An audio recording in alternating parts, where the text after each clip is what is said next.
4년 만에 사인을 했습니다. 왜요? 아이고 뭐 힘도 들고 두 가지를 하니까 캠베르고 그것도 있고 첫째 가격이 안 맞아서 뭐 못하겠어요. 정보를 들어보면 너무 다 우리나라에서 소화할 수 있는 양보다 오버가 돼 있다라고 이야기하는 얘기들도 많고 그래도 이 캠벨은 요새 자꾸 더위가 오고 그러니까 그 평야지 쪽보다는 이쪽이 좀 용이할 것 같고 그래서 이제 바꿨습니다. 4년 만에. 그러면 샤인을 그럼 8년 전에 심으신 거네요? 4년 키우고 4년 전에 캐신 거? 아니 4년 만에 작년에 캐고 거기다가 작년 이게 재작년에 캐고 작년에 저기 이게 캠벨을 봄에 심어가지고 작년에 잘 컸어요 나무? 예 나무는 뭐 잘 그래요? 컸습니다. 올해 이제 첫 수확을 할 건데 그래요? 한 800평 정도가 그런데요. 요건. 그러면 그게 밭 두 군데 하시는 거예요? 아니 또 한 건데 한 400평짜리 또 하나 있습니다. 그러면 한 1800평 하시는 거예요? 포도밭만?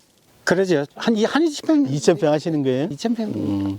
벼농산 따로 안 하시고? 예. 요것만 합니다. 2000평 하시면 얼마나? 딱 둘이서 한데 시세 좋고 제대로 잘 이끌 때는 뭐 8, 9천 하죠. 8, 9천. 예, 그런데 작년에는 한 5천 분이 못 했어요. 싹 다 해봐야 뭐 다. 아, 그래도 시골에서 2000평 하셔서 8, 9천 하시면 좋네요. 노동 집약적으로 하죠. 다른 거 안 오고 그냥 둘이서 그놈만 하니까 그냥 뭐 수시로 와서 저 알 섞은데도 둘이서 섞고 그러니까 이제 제품은 조금 낫다고 봐야 되겠죠. 일꾼들이 해서 하는 것보다는 뭐 그런데도 작년 같은 경우에는 뭐 영 끓여 버리니까. 여기 혹시 그 꽃 피기 전에 순지리기 하세요? 캠베럴리? 캠베럴리가 꽃 피기 전에 고무렵에 아마 합니다. 그러면 12잎 정도. 그러면 12잎 잡았으면 꽃이 핀 다음인데? 얻은 것은 꽃이 그때 저기 피고 예. 얻은 것은 안 피고 이제 그러죠.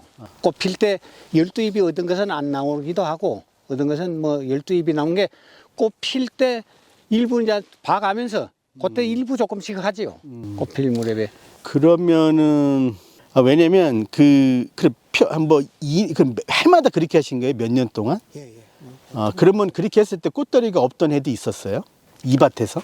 있는 해도 있고 없는 해도 있고 우리들이 보통 생각하기를 그의 날씨에 따라서 꽃들이가 오고 하는 걸로 이제 이렇게만 지금 생각을 하고 있죠. 이제 물론 그것도 날씨도 물론 중요하죠. 아까 12도가 되냐 안 되냐 중요한데 사실은 우리가 이제 제가 왜 물어보려면요. 이제 이게 결국 또 캠베럴리는 주요 일선이 알속기에 몰리거든요. 알속기가 또 바쁘거든요. 그래서 우리가 이 순지리기를 안 하면 알속기를 쉽게 할 수 있어요. 포도가 좀 적게 붙으니까. 이 순지리기 개화 전에 안 하면. 예, 그냥 본인만 13개, 15개 받아버리면. 그런데 문제는 그렇게 했을 때 수세가 세면 꽃더리가 올 수 있거든요. 그래서 이제 저는 꽃더리가 왔던 밭은 한 본잎 한 8, 9매에서 하라고 그래요. 꽃 피기 전에. 그러면 꽃더리가 한결 줄어들죠. 수세가 그러니까 보통 수세일 때, 보통. 예. 그래서 본잎 한 9매 정도 사면 꽃더리를 좀 막을 수 있는 요건은 돼요. 그러니까 제가 보면 선생님이 아까 12매인데 좀 애매한 거예요, 사실은. 아예 그냥 더 늦게 본잎을 충분히 받고 14, 5세 하는 거는 내가 꽃더리 각오하고 한다 그런 느낌이고, 그럼 나는 꽃더리 때문에 나는 본잎을 뭐 9매 받을 거야. 그러면은 이제 꽃더리를 막을 수 있죠. 그러고 나서 또 이제 연장지에서 그렇죠. 다시 또 잎을 새로 바꿔요. 그럼 그 저 본잎이고 또 새로 나와서 연장지에서 받는 거고 차이는 뭐 어떻습니까? 아무래도 본잎이 좋죠. 왜냐면 본잎이 더 크고 본잎을 많이 받는 게 좋아요.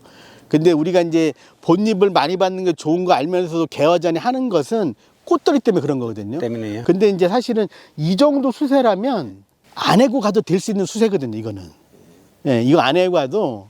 그래서 저는 한번 이 정도 수세니까 이 밭에서 많이 하면 그렇고 조금 선생님께서 나는 좀 꽃더리를 각오하겠다 그러면 한 20나무 정도라도 한 반줄만이라도 개화 전에 순지리기 안 하는 거예요. 안 했다가 나중에 한 14매, 5매 정도 때 하는 거예요. 그러면 이제 어떤 효과가 있냐면 그렇게 했을 때 만일 온도도 12도 이상 되고 그러면은 얘가 알은 좀 떨어지는데 내가 가서 보면 좀 서운할 수 있어요. 그러니까 사실 꽃더리는 캠베럴리는 내가 가서 봤을 때 약간 서운한 마음이 들어야 돼. 예, 그렇습니다. 그래야지 얘가 알이 컸을 때 꽉 차요.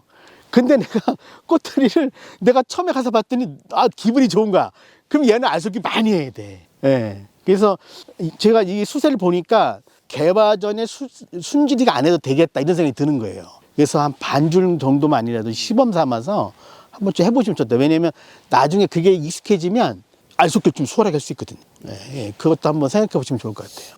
이걸 이제 이 받아서 일이 오는데 네. 이쪽하고 이쪽하고 이렇게 겹치는 게 순간 이쪽이 떨어져 있는 거는 여러모로 겹치는 게 좋아요.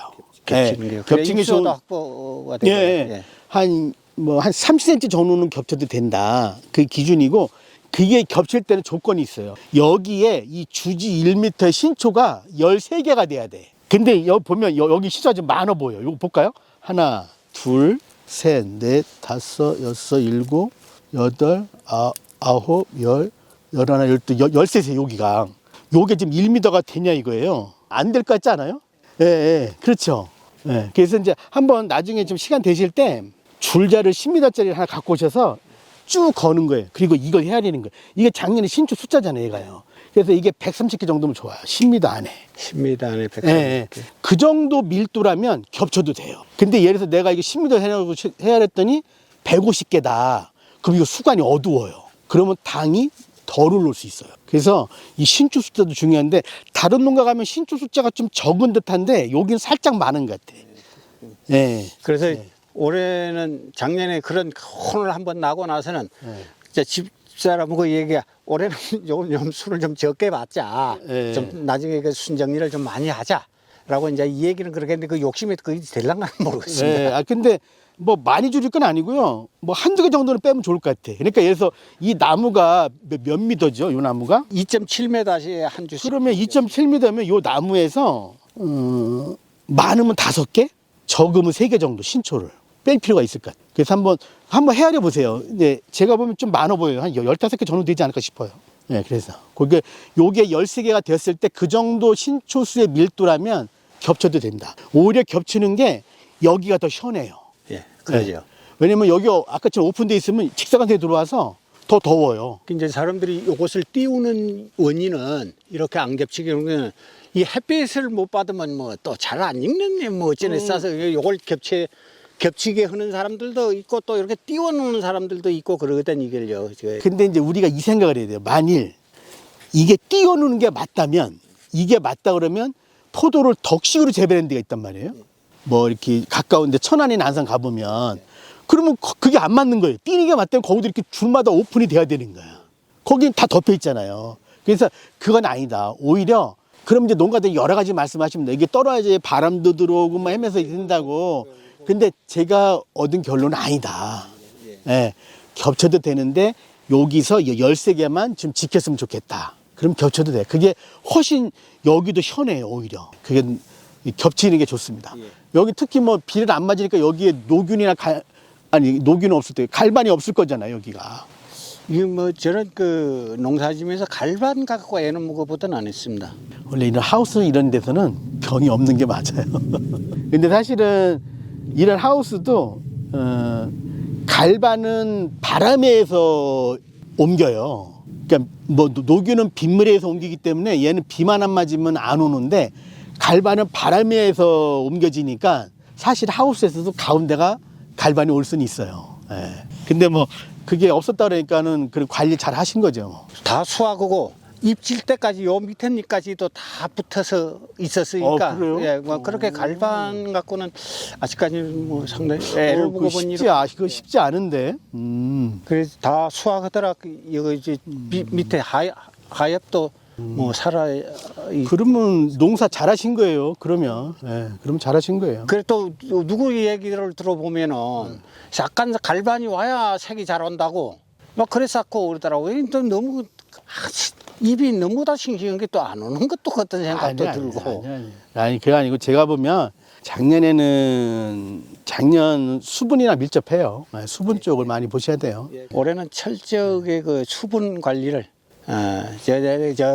그 수도 계량기 꼭 그거 달아가지고 몇 톤 들어가는지 한번 체크도 해보고 그러겠습니다. 하나 사다. 왜냐면 우리가 결국은 우리가 물 주라고 이렇게 말씀하시니까 좀 그렇긴 한데 왜냐면 우리가 광합성 때 그러니까 이 포도 익는 거에 96%는 광합성이 기여를 해요. 예. 그러니까 우리가 광합성이 가장 중요하다. 근데 우리가 그 중요한 광합성을 해야 되는데 물이 없어 못 하고 있으니까 그렇게 좀 하시면 좋을 것 같습니다.